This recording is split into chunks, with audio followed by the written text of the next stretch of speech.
जय श्री कृष्णा। कैसे हैं आप लोग फ्रेंड्स? आज की चर्चा जो होने जा रही है बेहद ही महत्वपूर्ण होने जा रही है। आज हम चर्चा करने जा रहे हैं एक ऐसे ग्रह की जिसे कि हम अपने जीवन में बहुत ही नकारात्मकता का प्रतीक मानते हैं। देखिए, शनि, राहु, केतु ये 3 ग्रह ऐसे होते हैं जिन्हें हमेशा नकारात्मकता से ही जोड़कर देखा जाता है।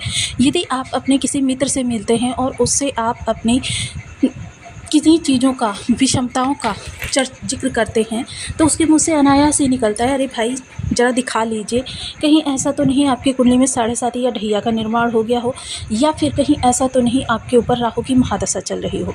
ये सारी स्थितियाँ इंगित करती हैं कि पुरातन काल से ही मनुष्य जो है वह इन ग्रहों के प्रति काफ़ी नकारात्मक दृष्टिकोण रखता है। लेकिन इस समय पर देखिए, काफ़ी लंबे समय से राहु जो हैं आपकी मृत अवस्था में थे और मृत अवस्था से होकर ये जागृत अवस्था में आए हैं। वहीं इनके ऊपर कई तरीके से विशेष प्रभाव पड़ रहा है। एक तो शनिवत कार्य करते हैं राहु, यानी कि शनि का भी इनके ऊपर प्रभाव पड़ रहा है। आपके लिए चीज़ें काफ़ी तीव्रता से परिवर्तित होती हुई दिखाई देंगी। बहुत बड़ा आपके जीवन में इस समय बवंडर उठने वाला है। ये जो उठेगा, देखिए कई तरीके से मैंने बताया ना, एक तो शनिवत, दूसरे क्या है डिग्री वाइज, तीसरे क्या है ये मृत से अब जागृत अवस्था में आ गए हैं और आपके लिए शुभ स्थितियों का निर्माण कर रहे हैं।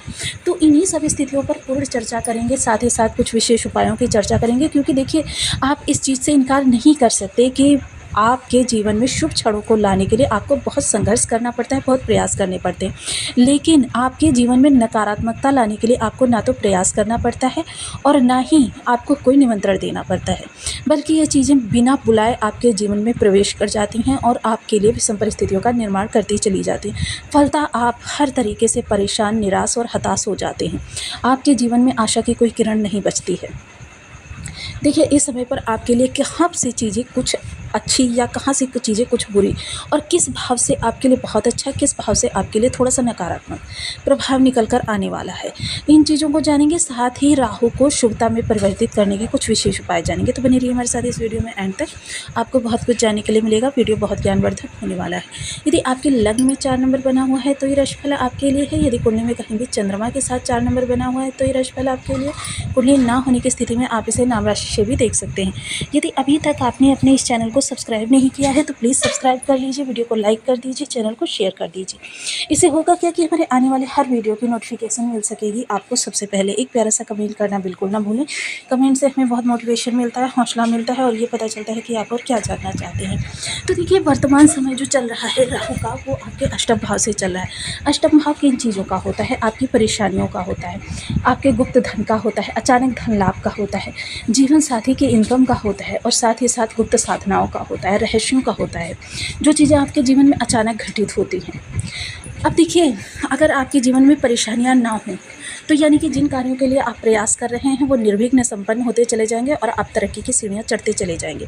तो यहाँ शनि की राशि में बैठे हुए हैं और शनिवत कार्य करते हैं, तो शनि की हर अवस्था के आधार पर एक तो राशिपति होने के कारण और दूसरे शनिवत कार्य करते हैं।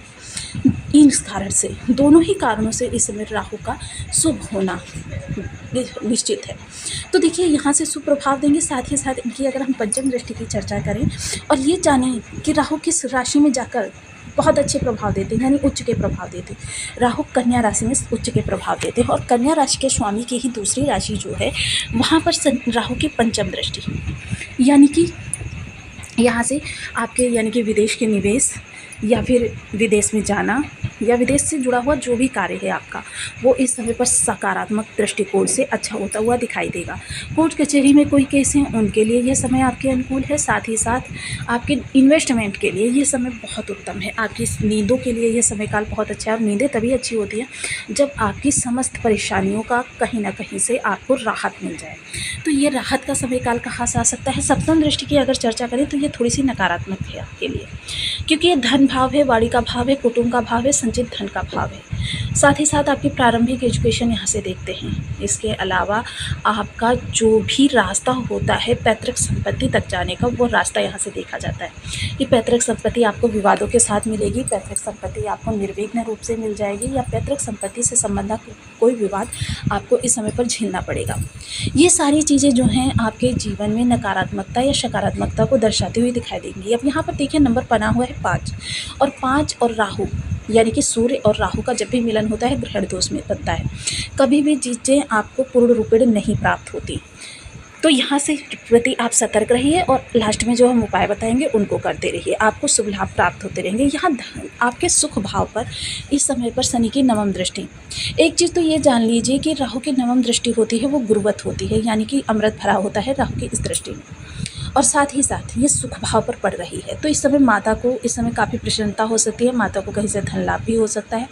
माता की आर्थिक स्थिति इस समय पर सुदृढ़ होती हुई दिखाई देगी। परिवार के अंदर समन्वय रहेगा। हालांकि देखिए छोटी मोटी सी परेशानियां यानी वैचारिक मतभेद दिखाई देगा, लेकिन चिंताजनक कोई स्थिति उत्पन्न नहीं होगी। साथ ही साथ किन्हीं प्रॉपर्टी को लेकर या किन्हीं भी चीज़ों को लेकर अगर आप कोई निवेश करना चाहते हैं या आप कोई चीज़ खरीदना चाहते हैं, परिवार की सुख संपत्ति को बढ़ाना चाहते हैं, उसके लिए ये समय काल आपकी काफ़ी मदद करता हुआ दिखाई देगा। आपके जीवन में जो स्थितियां उत्पन्न होंगी वो उत्तम से उत्तम होती चली जाएगी। तो ये समय काल आपके लिए काफ़ी अनुकूल कहा जा सकता है। इस समय देखिए आपके जो भी घर में अगर आपको रिनोवेशन कराना है, उसमें कोई समस्या आ रही है, या घर खरीदना है या वाहन खरीदना है, या इस तरीके से संबंधित कोई भी आपको प्रॉपर्टी को लेकर कोई इश्यूज थे, वो समाप्त हो जाएंगे। प्रॉपर्टी आप खरीदना चाहते थे या बेचना चाहते थे, आपकी नहीं हो पा रही थी, वो भी इस समय पर होगा। विशेषकर राहु जो कारक होते हैं वो श्रण के होते हैं। श्रण संबंधी कोई कार्य अगर आपको करना है उसके लिए समय काल काफ़ी अनुकूल रहने वाला है। तो देखिए अब राहु को अनुकूल और ज़्यादा करने के लिए, क्योंकि चारों महत्वपूर्ण भाव हैं और यहाँ से अगर नकारात्मकता निकल कर आई तो जीवन आपका समझ लीजिए काफ़ी परेशानी से भरा हुआ हो जाएगा, और आप कहेंगे इससे तो अच्छी हमारी जो पूर्ण कंटक ढैया थी वो थी। तो इसके लिए आपको कुछ विशेष उपाय नियमित रूप से करने हैं। देखिए ऐसा कोई भी उपाय नहीं है जो आपको त्वरित लाभ प्रदान कर दे कि तुरंत आप उपाय करें और आपको लाभ प्राप्त होने लगे। इसके लिए सर्वप्रथम देखिए ओम राम राहवे नमः, इस बीज मंत्र का आप जितना अधिक जाप कर सकते हैं उतना करते रहें। देखिए 1 माला, 2 माला, 5 माला, 7 माला, 11 माला का जप आप कर सकते हैं। इसके अतिरिक्त शनिवार के दिन प्रदोष बेला समाप्त होने के बाद, देखिए प्रदोष बेला को आप नेट पर देख सकते हैं क्योंकि ये हर दिन का थोड़ा सा अलग अलग डिफरेंस रहता है।